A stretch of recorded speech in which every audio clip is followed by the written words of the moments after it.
이번엔 한일 군사정보보호협정 지소미아 종료에 따른 일본의 반응을 직접 알아보겠습니다. 게이센 여학원대 이영채 교수님 전화 연결돼 있습니다. 교수님 안녕하세요. 네, 안녕하세요. 네, 일본 현지죠? 예, 그렇습니다. 예, 직접 연결을 했는데 아베 총리가 유감을 표명했다고 들었는데 일본 분위기가 좀 궁금합니다. 어떻습니까? 네, 일본도 어제 한국의 지소미아 그 종료죠. 예. 여기는 파기라고 아주 정면으로 이야기하고 있는데 네. 전혀 일본은 예측을 못한 것 같아요. 그리고 저희가 어제 오늘 계속 후지 테레비라든지 테레비 토론에도 나가고 있는데 네.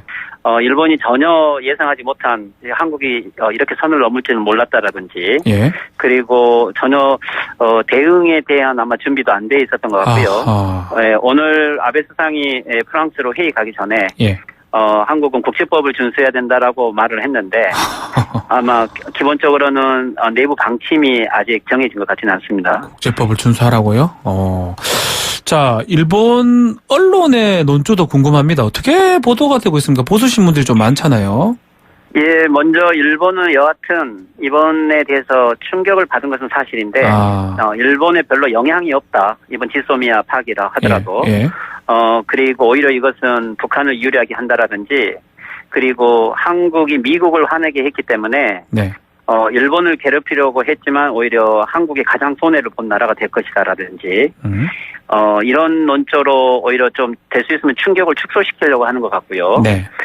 그리고 오히려 이제 좀 중도적인 미디어들은 오히려 한국이 8.15 문재인 대통령 성명 이후에 21일 날 있었던 중국에서의 한일 외상회담까지 한국이 몇 번 제스처를 요구했지만 일본이 네. 반응하지 않았던 것이 한국의 강경한 조치의 원인이 되기도 했다라는 이런 논조도 있는 것 같습니다.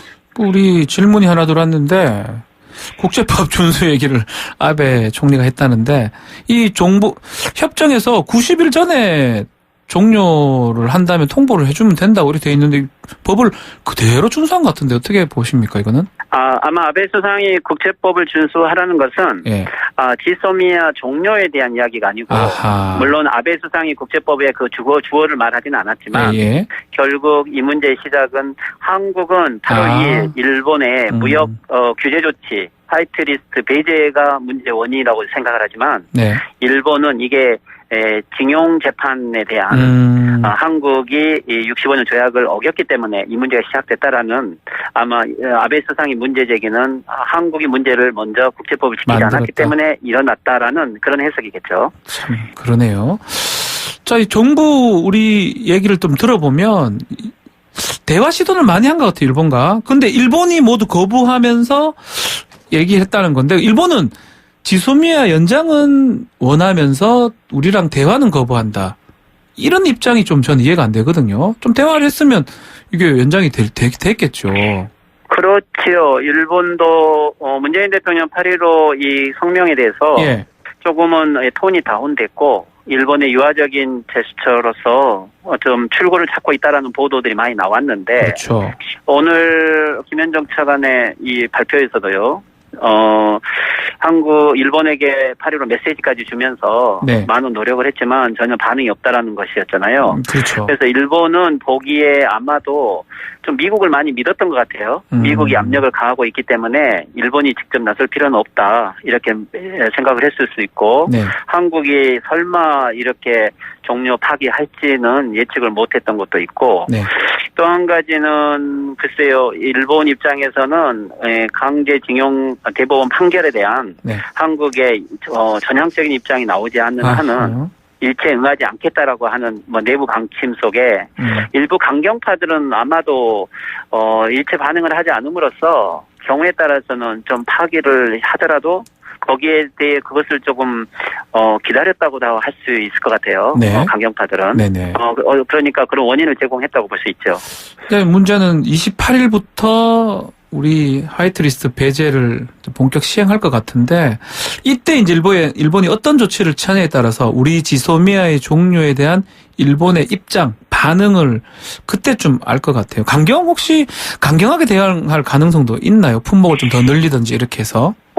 일단은 일본이 한두 품목에 좀 허가를 내면서 예. 조금 유연한 모습을 보이는 척은 했지만 처음에는 그랬죠. 이 지금은. 28일 예. 이 조치를 실행을 유보한다든지 그러진 않을 거예요. 오히려 한국에게 공격을 받았다는 이런 인식을 하고 있기 때문에 네. 이 조치를 그대로 강행은 할 건데 이제 아마 내부적으로 일본도 좀 상황이 복잡해진 게 일본 세계 품목 규제 조치만 가지고도 한국의 경제 타격도 있지만 일본도 많은 경제 영향이 있죠. 예. 특히 불매운동을 통해서 이렇게 장기적으로 조직적으로 일어날지는 몰랐기 때문에 그렇죠.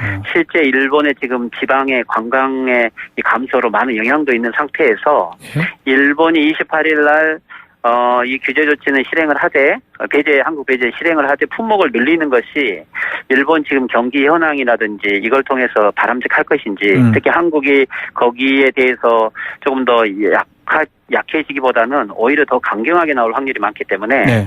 일본도 그렇게 강경한 조치를 하고 싶음에도 불구하고 실질적으로 그것을 강행하기도 쉽지 않는 좀 이런 분위기는 있는 것 같아요. 그렇죠. 지금 말씀하신 것처럼 불매운동 얘기를 했는데 50일 정도가 지났어요. 근데 열기가 더 뜨거워지고 있는데 일본 현지의 반응은 좀 어떻습니까?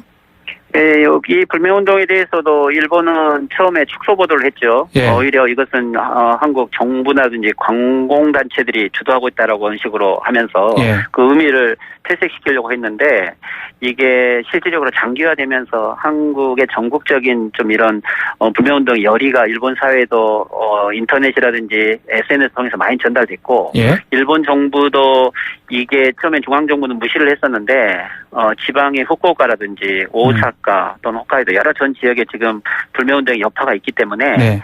일본이 실질적으로 아마 한국의 강공 정치를 하더라도 예. 가장 지금 두려워하는 것은 제2의 불매운동일 것 같아요. 제2의 결국 불매운동이요? 예. 이게 아마 이제 부메랑으로 돌아온다고 생각하기 때문에 아마 불매운동을 가장 난처하게 생각하고 있을 겁니다. 먹힌다는 말이네요, 많이. 그렇죠. 아마 불매운동은 뭐 여러 의미에서 결국 그 한국을 하나로 만들어서 아하. 문재인 정권에 대한 지지 기반이 더 강화해진다라는 것을 생각하기 때문에 네. 일본 경제에도 물론 타격이 있고요. 네. 그래서 강공 조치를 아마 쓰지 않을 수는 없을 건데 어떤 품목에 어떤 형태를 할지에 대해서는 조금 이게 조정을 할 것 같습니다. 그렇죠. 청취자들 글이 진짜 많습니다. 지금 이런 얘기가 있어요. 이영채 교수님 일본 방송에 출연해서 이번 무역 제재에 대해서 조목조목 비판하시는데 멋있었다고 글들이 많이 올라오고 있는데 이게 무슨 말입니까? 방송 출연해서 일본 사람들과 싸웠었습니까? 그것도 있고 일본의 그 지난번 무역 제재 8월 2일 규제 조치 했을 때 예. 제가 요미우리 즉 일본 텔레비라든지 아하. 일본에 있는 외국인 특파원 협회에서 예. 자민당 의원하고 그 설전을 한 적이 있고요. 아하, 예. 근데 이제 아마 그것보다도 어제 저녁에 프라임 뉴스라고 하는 일본의 2시간 생방송 프로에서 네. 사토 마사이사 전 부대신이죠. 문재인 대통령의 8.15 성명에 대해서 네. 폄하했던 이 부대신하고 어제 이 한국의 지소미아의 종료에 대한 2시간 토론을 했는데 네. 아마 일본 내에서도 이 사토 마사이사 이 부차관의 반응을 보더라도 거의 이번 조치 자체를 평가하지 않고 뭐 한국이 아주 바보스러운 이런 판단을 했다라는 식으로 많이 폄하를 했는데 네. 저희들은 왜 이것을 할 수밖에 없었는지 그리고 한국이 꼭 원해서 한 게 아니고 일본이 최소한의 조치를 취하지 않았던 것에 대해서 일체 일본 정부가 성의를 보이지 않는 부분에 대한 즉 아까 말씀하신 것처럼 정보는 필요하지만 한국을 배제 조치에서 원상 회복을 시키지 않겠다는 이중적인 모습을 보이고 있고 한국의 문제 제기를 받아들이지 않는 모습에 오히려 한국 정부가 취할 수밖에 없었다라고 하는 부분들을 좀 가지고 이야기를 서로 했었죠. 감사합니다. 잘 말씀해 주셔가지고. 예. 이 지금 한일 관계에 대해서 일본 현지 국민들도 우려를 하고 있는지, 만약 이 장기화가 된다면 아베의 지지율에도 영향이 미칠지 이것도 궁금합니다. 예, 어제 이 부분은 일본 국민들도 많은 좀 반응이 있었고 충격이 있었던 것 같아요. 예. 거의 텔레비는 다 속보였고 제가 만난 오늘 하루 내 많은 사람들도 한일 관계에 대해서 우려도 많이 했는데 네.